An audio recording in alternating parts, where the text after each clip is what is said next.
అమ్మా అమ్మా రామయ్య అమ్మగారు అక్కడ పైన ఉన్నారు బాబు, నిద్రపోతున్నారు. నిద్ర? ఏ వేళప్పుడు నిద్రేట? ఒంటో బాగాలేదన్నారు బాబు. ఒంట్లో పాలి బాబు గారు ఎవరిని రానివద్దన్నారు బాబు. నన్ను కూడానా? అవును బాబు. అమ్మా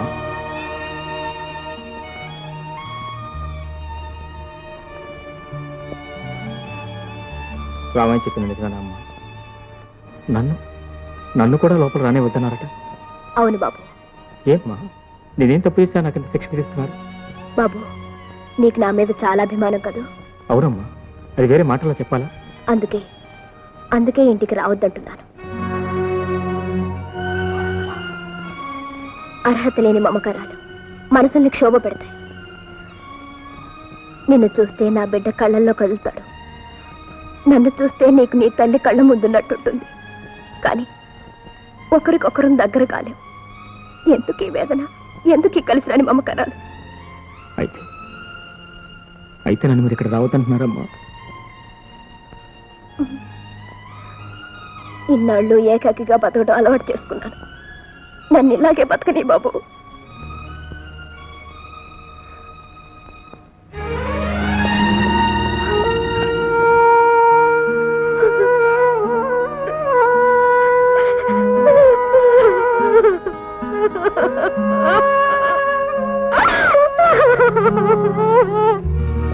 నన్ను చూస్తే ఆ మనసు బాధ కలుగుతుందట.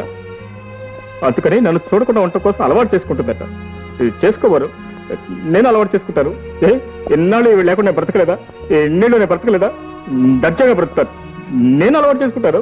ఆవిడ చూడకుండా బ్రతకటాను నేను అలవాటు చేసుకుంటాను. ఏమిటో నీలో నువ్వే మాట్లాడుకుంటున్నావు? అదే డాడీ, ఆ సంధ్యాదేవి గారు లేరు, నన్ను చూస్తే తన బిడ్డను చూసినట్టుంటుందని రోజు వచ్చి తనకు కనిపించమని తనకు తనే కోరిందా? అవును. అయితే ఇవాళ ఉన్నట్టుండి నేను తన ఇంటికి రానక్కర్లేదని నిర్దాక్షిణ్యంగా నా ముఖం మీద చెప్పేసింది. ఆవిడ ప్రేమ కోసం నేను పడి చచ్చిపోతున్నానా? ఆవిడని చూడకపోతే నేను బ్రతకలేనా? డాడీ, ఆటే చూస్తే ఎవరో ఒక సెల్ఫిష్ మ్యాన్ మమ్మల్ని ఇద్దరిని దూరం చేయాలని ప్రయత్నిస్తున్నట్టు నా అనుమానం. నీ గురించి ఎవరికేం పట్టిందో అదే తేల్చేస్తాను డాడీ. వస్తాను డాడీ. సురమా, ఓ సురమా, దగ్గర రాకపోతే జుట్టు పట్టు వీడ్చుకొస్తాం. ఏమో సోరమ్మా, ఊళ్ళో వాళ్ళ సొమ్మంతా పోసుకుని కులుకుతా ఇంట్లో కూర్చున్నావా? మర్యాదగా రాబడికి. ఏమిటి బాబు, ఏం జరిగింది? ఏం జరిగింది బాబు? ఏం జరిగిందమ్మా మీరన్నా చెప్పండి. అసలు ఎవరయ్యా? ఆ సూరమ్మ అల్లుడురా.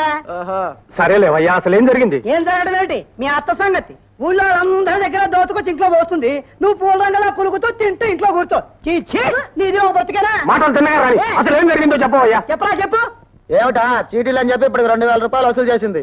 ఏదో బిడ్డ పెళ్లి కలిసి వస్తుంది కదా అని కట్టాను. చివరికి చీటీ లేదు, కట్టిన డబ్బు లేదు. నా నగ తాకట్టు పెట్టుకొని 400 ఇచ్చింది. 400 తిరిగి ఇచ్చేస్తాను, కానీ నా నగ మాత్రం నాకు ఇవ్వలేదు. అత్తయ్య, అత్తయ్య ఎక్కడ? మెల్లగా మాట్లాడండి. అమ్మకి సన్నిపాత జ్వరం వచ్చింది, కాళ్ళు చేతులు వణిగిపోతున్నాయి. నీకా మీ అమ్మకా? మెల్లగా మాట్లాడండి, అమ్మకి తల బద్దలవుతుంది. ఏదో ఒకటి చెప్పి పంపించండి. ఏం మొహం పెట్టుకుని ఏం చెప్పుకుంటావు చెప్పుకో. ఇది కూడా తెలియచావదు. అమ్మా, అయ్యా, మరో 4 రోజుల తర్వాత కనపడండి. ఏంటి 4 రోజులా? బాబు, ఈసారి నేను హామీ ఉంటాను, మీరు వెళ్ళరండి. సరే, ఈ నాటకం కూడా చూద్దాం. 4 రోజులు పోయిన తర్వాత ఇయ్యకపోయావు నీ కాళ్ళు చేతులు తీసేస్తాం. సరే లేవయ్యా, మీరు వెళ్ళరండి. సరే పదండమ్మా, అప్పుడే చూద్దాం. ఏమనుకుంటున్నాడు? పొండ్రా వానపాలరా, మీరు నన్నేం చేస్తారా? అత్త, నీకేదో మాయరోగం వచ్చి మంచం ఎక్కావని చెప్పింది నీ కూతురు. లేకపోతే ఈ భాగవతం ఎవరు భరిస్తారయ్యా? వాళ్ళ డబ్బు దోచుకున్న మాట నిజమేనా? పోగొట్టుకున్నవాడు దోపిడీ అంటాడు, రాబట్టుకున్నవాడు అదృష్టవంతుడు అంటాడు. అయినా ఇదంతా నా కోసమటయ్యా, నీకు పుట్టబోయే పిల్లల కోసం. నువ్వు మనిషివా పశువా? ఎంత మాటన్నా? నోరు ముయ్యమంటాను. ఆనాడు ఆ దొంగతనం చేసి నిక్షేపం లాంటి సంఖ్య కాపురాలు నాశనం చేశావు. ఇట్లా ఎన్ని కాపురాలు కూలుస్తావే? నిన్ను కర్రేది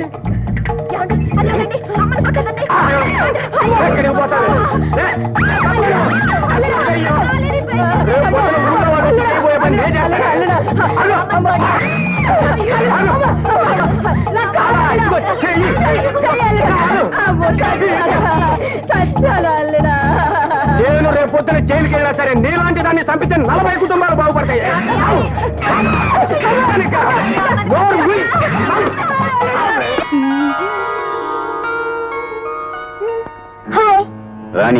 జస్ట్ మినిట్. డాడీ లోపల ఉన్నారు. వచ్చింది డాడీ కోసమే, కానీ ఇది తెచ్చింది నీ కోసం. ఓ బ్యూటిఫుల్. అంకుల్ మీకు పెళ్ళైందా? లేదు. అయితే అంతవరకు ఇది దాచుంచు. Okay bye.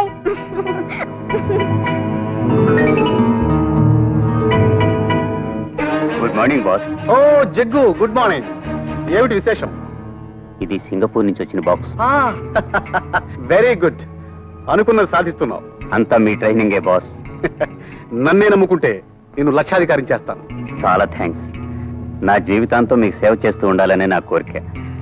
అలాగే మనం బంధువులం అయితే అంటే రాణి నాకు ఇచ్చి పెళ్లి చేస్తే.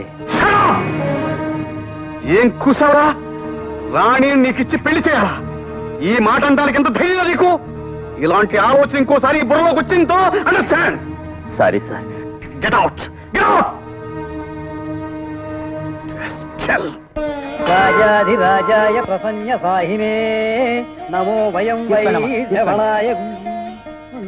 అష్టోత్తరం చేయించాను. అయ్యా నామధేయం. జడ్జి గారు వస్తున్నారు, తప్పకుండా అయ్యా. తప్పకుండా జడ్జి గారు వస్తున్నారు, తప్పకుండా అయ్యా. తప్పకుండా.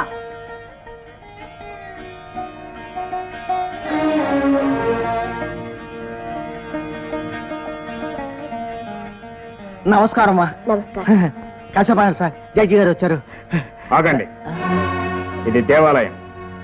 దేవుడి ముందు జడ్జి గారికి రూలు, మామూలు మనిషికో రూలు ఉండదు. ముందు నా అర్చన జరగాలి. రూల్ లేని మాట నిజమే సార్, కానీ పెద్దవారు వచ్చారు. ముందు నా అర్చన జరిగి తీరాలి. పూజారి గారు మరేం పర్వాలేదు, ముందు వారి అర్చనే కానివ్వండి. అలాగేనమ్మా. అయ్యా, ఇద్దరు అర్చనలు ఒకేసారి జరిపిస్తాను. ఇలా ఇవ్వండి.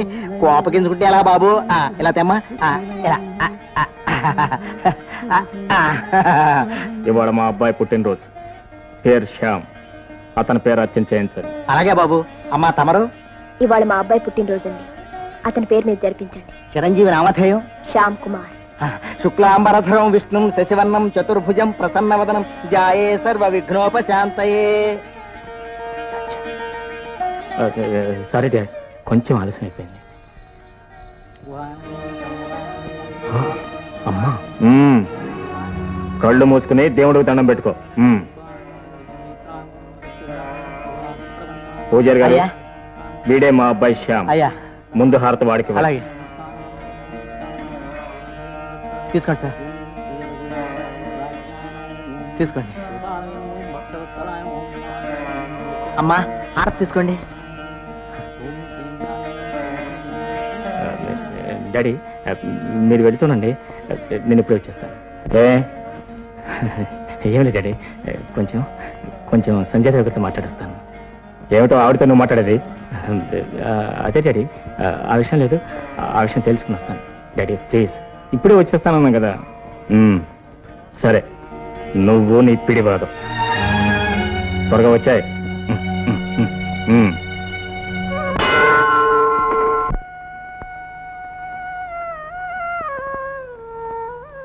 అమ్మా, నన్ను మీ ఇంటికి రావద్దన్నారు సరే, ఇవాళ నా పుట్టినరోజు. నన్ను మనసారా ఆశీర్వదించండి. దీర్ఘాయుష్మాన్ భవ.